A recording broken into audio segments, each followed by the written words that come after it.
Hi, ಎಲ್ಲರಿಗೂ ನಮಸ್ಕಾರ. ನಾನು ಮೂಲಾಧಾರ ಚಕ್ರದ ಬಗ್ಗೆ ಹೇಳ್ತಿದ್ದೀನಿ. ಮೂಲಾಧಾರ ಚಕ್ರದ ಭಾವನಾತ್ಮಕ ಅಂಶ. ಮೂಲಾಧಾರ ಚಕ್ರದ ಭಾವನಾತ್ಮಕ ಅಂಶಗಳನ್ನು ನೋಡುವುದಾದರೆ, ನಾವು ಏನು ಯೋಚನೆ ಮಾಡುತ್ತೀವಿಯೋ ಅದು ನಮ್ಮ ಜೀವನದಲ್ಲಿ ನಡೆಯಬೇಕು.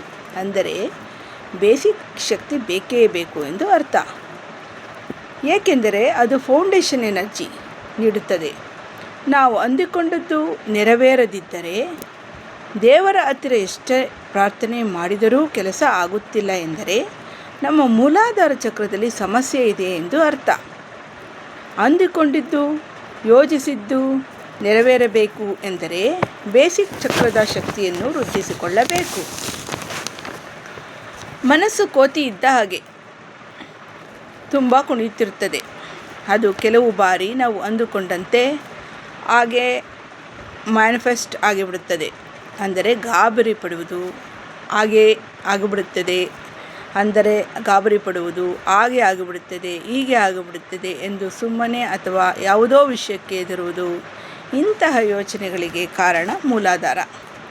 ಇದರಿಂದ ಹೃದಯ ಸಮಸ್ಯೆ, ರಕ್ತದೊತ್ತಡ, ಮಧುಮೇಹ, ಒತ್ತಡ, ಕೋಪ ಸೇರಿದಂತೆ ಹಲವು ಸಮಸ್ಯೆಗಳು ಕಾಣಿಸುತ್ತದೆ.